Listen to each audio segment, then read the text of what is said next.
Welcome to the Tech Report podcast, where we help businesses survive, thrive, and create value.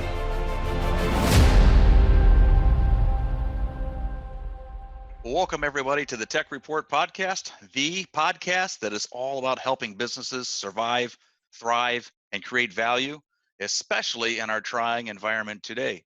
So I'm your host, Brad Stoller.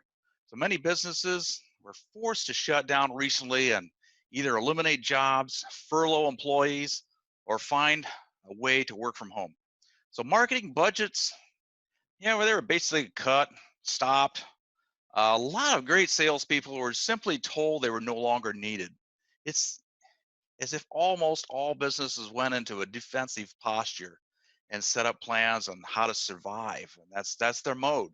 So yet every day I see television commercials for home improvement companies to replace windows, bathroom renovations, replace gutters. The list goes on and on.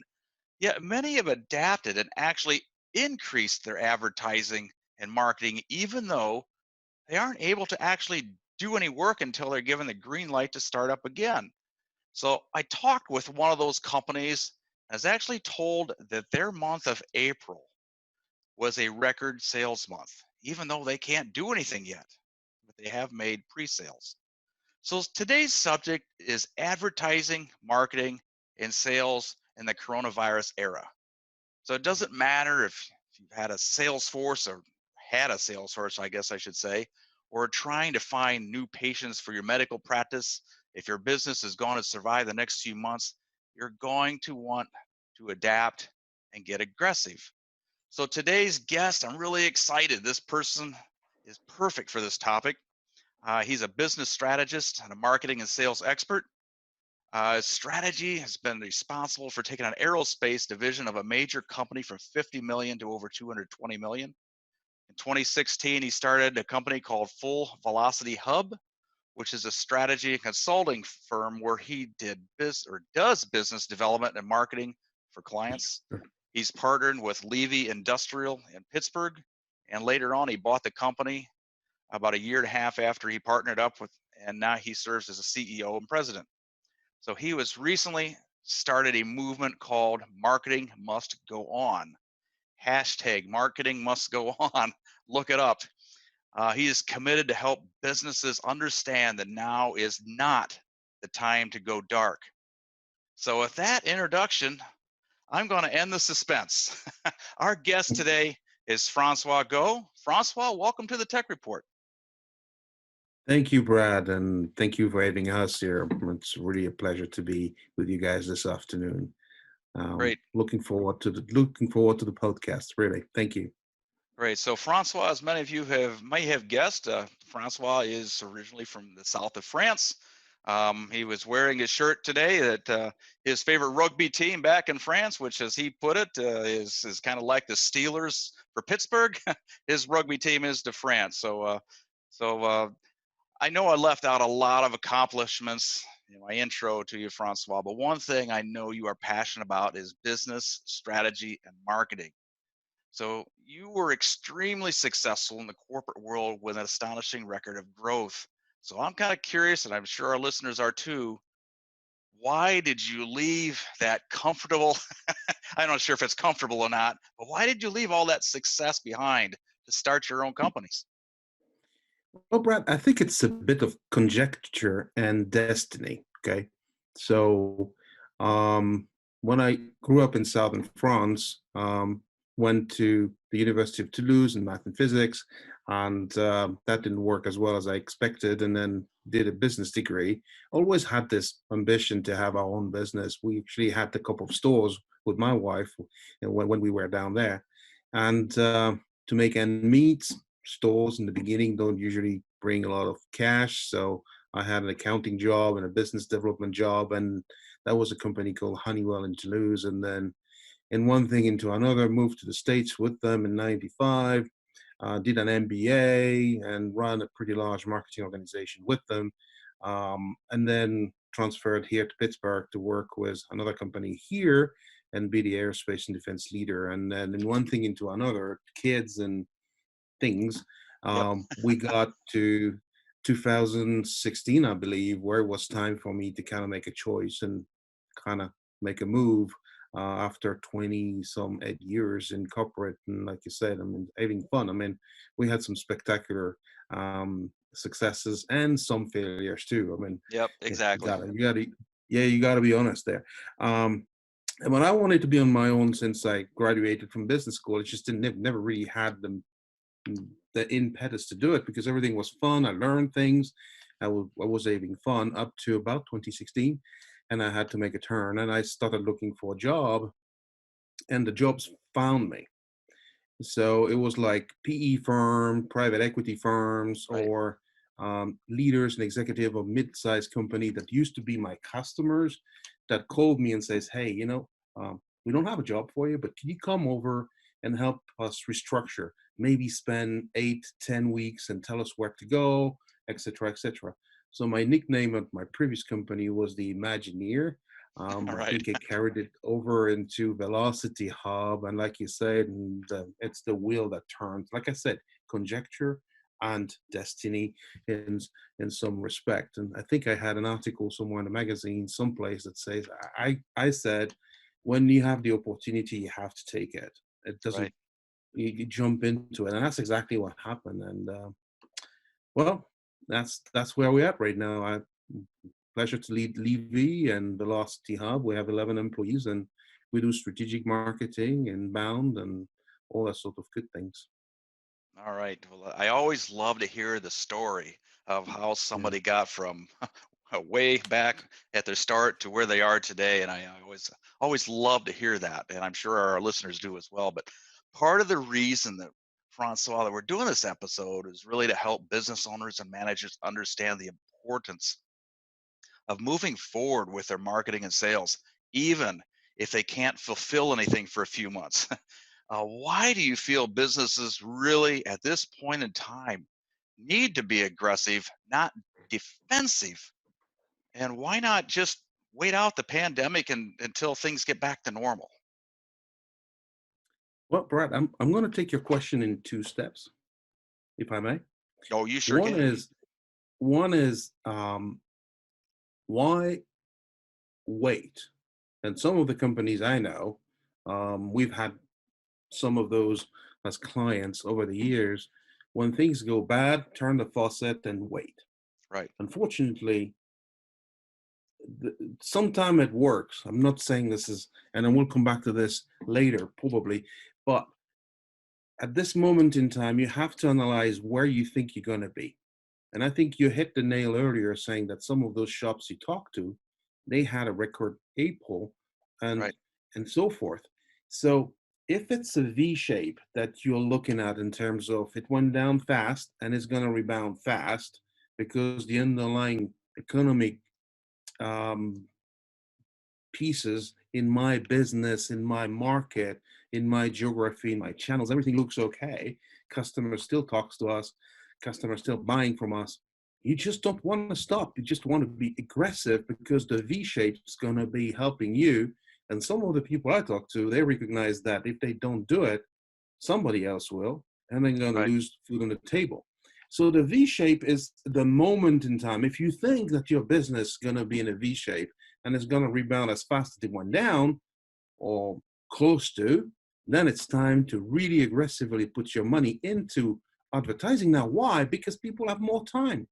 It's exactly, simple, right? exactly, So, and if they have more time, then be more inclined into buying things. I do it myself, right? I bought a lot of stuff right now because I have time. right, And now the other side of the equation, if your business is not going to be a V shape and you think that thing's going to drag on and be a hog, right? It's right, going to be a bear, right? Then it's time to actually rethink completely. Um, Even if you throw more money into advertising and messaging to your customers, if they're laying off 80% of their staff and they're not going to rebound for a long, long time for whatever reason, right? They right, could be in travel, they could be in, um, events, they could be in oil and gas. There's all kinds of endemic issues here that will, I'm reading this like everybody else in the press, that will stay longer as a business owner.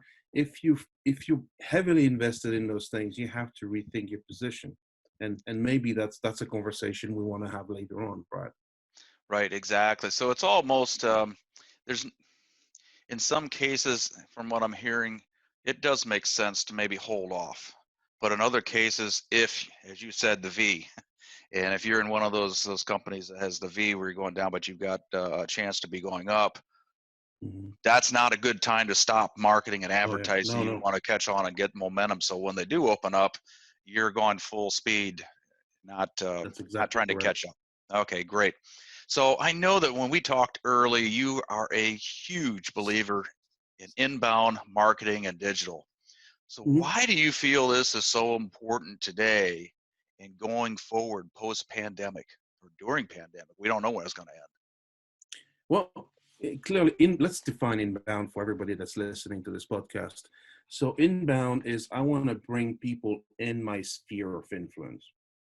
I don't want to message outbound and hope that a fish is going to be baiting on my line. Right. Okay. That's outbound is traditional marketing, is trade show, is mailing, people use Mayblast, right? So you're sending a bait out there and you're kind of expecting some kind of purchase, some kind of interest, some kind of behavior. Well, inbound has been out there for many, many years. A business to consumer use it every day. That's their method. They're trying to educate you that you must buy a BMW or a Jaguar or a Chevrolet or a Right. GMC for whatever reason. So you're building your brand on education, on a promise that you're different, that you have an expertise in something that nobody else has, at least in the eyes of these people that you want to reach. So inbound is all about being the thought leader into something. And to quote one of my um, mentors, not mentors, but people I follow, right, on the internet, the TED Talk, and so forth. Hmm. His name is Simon Sinek, and Oh he yeah. always talk about start with why. I'd say people don't buy what you do; they buy why you do it. Exactly. So it's up to getting to those emotions and being the leader into something. I believe about what it is you're doing, and I want to follow you, and I want to get educated. And the moment I have a need, the first name that comes to mind is that brand. That's what inbound is. So I came to it, I would say about 10 years, 11 years ago now, when I was launching a new project at my last company. And we went to visit them. And they are a pretty big name in the industry out there Right. in Illinois. And we spent a couple of days with that team. And I brought that back in our company and started with the team toying around this idea of inbound. And in one thing into another, believe it or not, we've got thousands and thousands of followers in a matter of weeks in our new project. That wasn't heard of. So germinated in my head is how do we make that available to small to medium companies? Exactly. How do we package it and make it available to people that not necessarily have the staff nor the competency to really do all these things? So, and that's what we're trying to do right now. Inbound is absolutely critical because people don't want to be sold. Okay. In general, right? But Right. hey, Right. look, Brad, I got 2 pens for the price of one today. Want to buy? Mm, maybe. But Yeah. if I tell you this is the best pen in the market because it can do things that you actually want to do, then you have an opportunity to talk to the personas that you want to influence and want them to go buy that pen at a price premium that doesn't matter really. It's not about the price anymore. It's about the Yeah. pen that does what I want to do. So, and there's a reason why I have those guys, by the way, because they attracted me inbound to this particular brand of pen because I'm a fan of them. Right. So that's what inbound is. Um, it's grabbing people into your sphere of influence, and when they have a need, they buy from you. Education is king, content is king. It's fast and furious out there. it's all digital because there's no other way. It will be so cost ineffective to attend every possible trade show and then developing a campaign around it. And frankly speaking, I'm not ready to go to the next trade show quite yet. Right? Exactly. And I know you and I had talked about, and we talked specifically about trade shows a little bit, but I know Yeah. there were a lot of people that I've talked to that when I asked them about their sales process, one of the things they said is, well, we found that cold calling isn't the best for us, but what we do is we'll go to the trade show, talk to a lot of people, have just a simple conversation, doesn't have to be real deep, but then we make the call. And that was their whole process was evolved around trade shows. Now, obviously, those people may have to adapt. I don't know a trade show right now that's actually still on. They've all been canceled. And like you said, even when they do come back, I think a lot of us are going to think twice about being, around our next best 10,000 people who we call friends, I guess, and in close quarters. So that it might be a little while before that. So any business that has a heavy proportion of sales techniques around connections and cold calling and visiting people and having face-to-face meetings Right. and long negotiation processes, testing this and going to the machine, doing this and going to, all this very heavy touch points are somewhat, I don't know when it's going to come back. It will eventually come back. We have to hope, right? Right. But in the next X month, X weeks, what else are we going to do?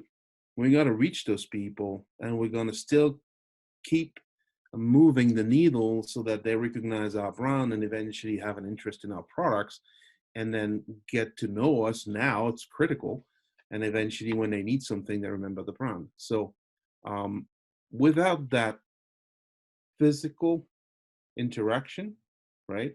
The social networking we used to do in the past, we got to rethink that. And the last 5 to 6 weeks have been critical for many of us trying to kind of pivot from this model into learning how to use this, Zoom techniques or go to meetings or Teams or Skype Exactly. or whatever else. And to me, this is if you don't do that and you don't create these forms of virtual connections, you're going to be in a deep trouble. Yeah, exactly. And I know that the survival strategy now and their growth really in this Right. new normal, it's taking place right now, isn't it? I mean, I think I'm a good example of that right now. I've never used Zoom before. And I know a lot of people haven't. And here we are. If you wanted to ask me anything about Zoom, I could probably answer it. I feel like actually I'm almost an expert at this thing. I mean, I had somebody come in, their microphone wasn't working on. I say, hey, hang on a second. I'll go down to this switch, go down to that tab, and lo and behold, it works. And like, wow. And 3 weeks ago, I didn't even know how to spell Zoom. So I Okay. think there's a lot of us that have to adjust like that. So maybe that is our new normal for sales now. Is this is our face to face for a little while yet? So I think well, you're right, and I think you're right. And one thing also I failed to mention, and I'd like to talk about to our audience, is also there's this I call it the perfect storm, right? right, We had this demographic thing going on in the background, right?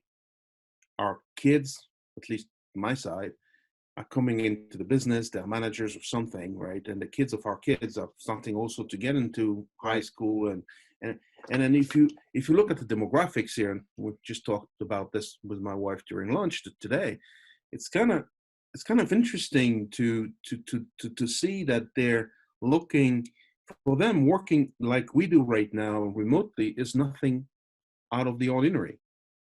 right. They played game across millions of miles with people they didn't know, got That's right. friendships going on. Yep. So they used this sort of things.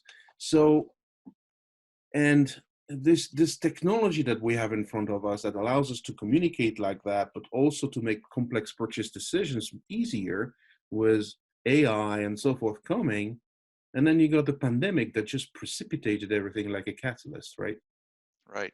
And that's kind of those three things are coming together, but some of them I think I believe firmly are here to stay. So yeah, I agree with you. Exactly. And I know, again, the last time we talked, we had a conversation about, and I thought you shared an interesting stat with me. And Hmm. I think it went something, I may be off on this, but I'm just going to from my memory, which I'm not sure how good that is right now. But purchasing agents, anybody who has something to do with purchasing today, their ages, I think you said 55% of them, if I remember right, were under the age of 35 or something like that. I might be off on that. Hmm. So now going back to what you just said, our kids at home right now, they're used to this. Yep. It's tougher on us than it is them. So now we have younger people in the workforce who are more accustomed to this. They just, Right. it's no problem at all for them um, Nope. to go all over the place here online. How do you think that's going to be? And will there actually be, you said at some point, maybe we'll go back that face to face and we'll get back to normal at some point, we hope, but will it ever be the same now that we have younger people that are kind of replacing some of the older people more accustomed to this? What are your thoughts on that? Well, it already started before the pandemic, actually, right? So we saw it coming in our side way about 3, 4 years ago, right?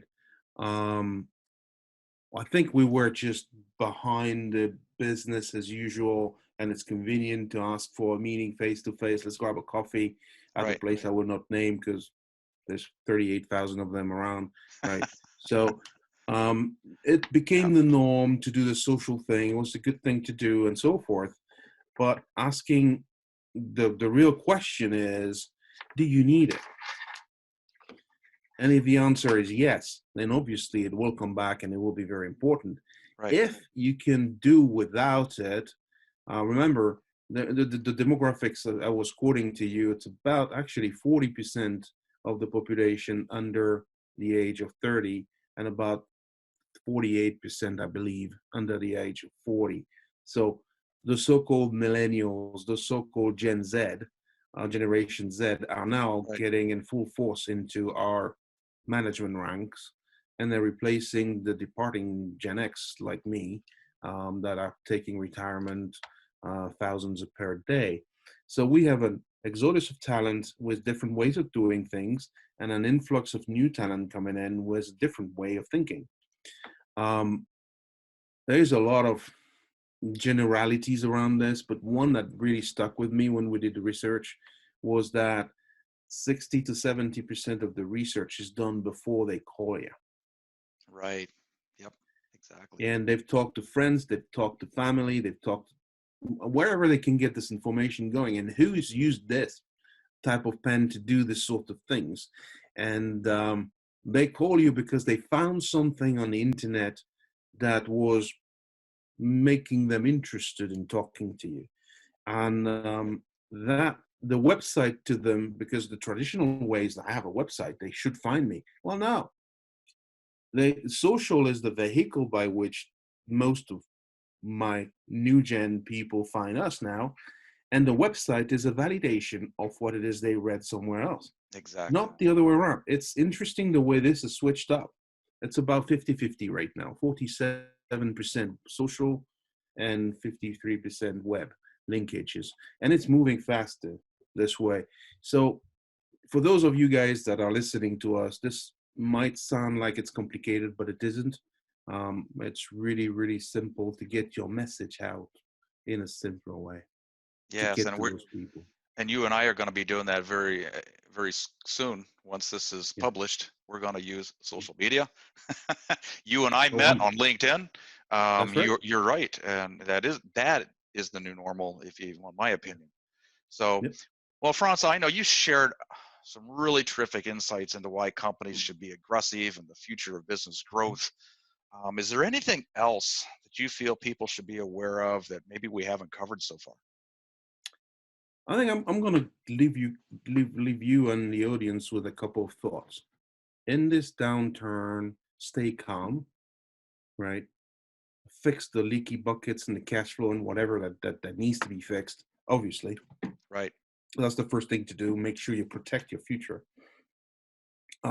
Once you pass that stage, stay calm And there's a couple of things that I would advise to do.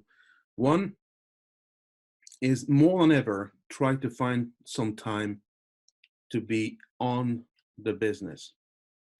Let me explain that. There's a theory that says you can be consumed to be in the business, doing everything every day, Right. processing checks and taking orders and answering the phone and checking the report and sales and doing all kinds of things to end the business. But more than ever, and this is a lesson I learned the hard way, by the way, many, many decades ago, you got to spend about 10% of your time on the business, meaning thinking through, if you're on a V shape, now how do I get ready when it rebounds? Right. Blah, blah, blah, all these kinds of questions. Supply chain, how do I order things? Prepare for the rebound with very clear actions. If you're in a downturn that's going to lag like a bear, how do I pivot to somewhere else? How Right. do I find other markets? What can I do with my assets, my people, my products to paint it green instead of yellow and try push it to another market? So this working on your business 10% of your time is a guiding principle that's been with me, and I'm coaching everyone I can to practice it. If you think about it, this is 4 hours a week on your 40 hours. But since nobody works 40 hours, it's a little more than that. Yeah. So I would say for me, it's about a half a day during the week and half a day during the weekend where I really take my pencil, I read books, I listen to people, I listen to podcasts, I Right. think, and I reflect upon my business. Um, the other very simple advice I give is make one new connection per day.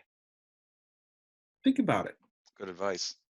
This doesn't sound like much. It would take you 5-10 minutes on LinkedIn, on Twitter, on Facebook, wherever you go, right?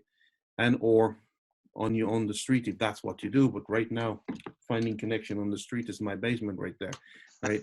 So it's not very easy. Yeah, But exactly. making one new connection a day on 200 working days a year, that's 200 people. What's your hit rate? If you put this question in a different term, if you meet with 200 new people, and even if you're as good as 1% hit rate, it's 2 new customers, That's right. right? So this is what, I mean, in this time, stay calm. After you fix the leaky buckets and your cash flow is under reasonable control, it's time to rethink, and it's time to spend time on your business, and it's time to making new connections. Uh, Good.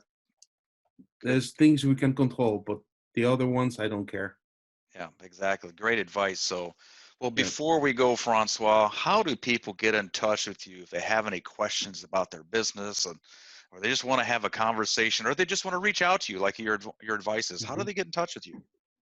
Well, LinkedIn, look for Francois Gau, Gau. There's not that many. I think there's about a couple in the world.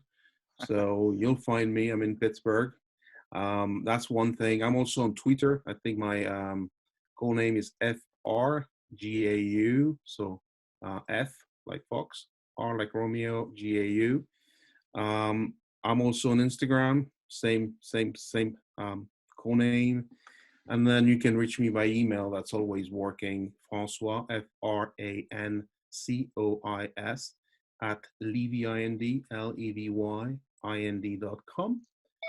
And about that. And that's about, I mean, there's also phone and all the other traditional methods here. Yes, but But somebody's trying to reach do you right not now. hesitate. Yeah, do not hesitate to reach out, and I'll pick up the phone and we'll have a conversation. That sounds terrific. Well, once again, a special thanks to Francois Go of Velocity Hub and Levy Industrial for sharing some really, really great ideas. And I hope that you've listened and you can apply some of what Francois has shared today. So, Francois, thanks again. Hey, Brad, thank you so much for the opportunity, and thanks to our listeners. And never hesitate to reach out. Okay, we'll help you. Okay, great. Thank you.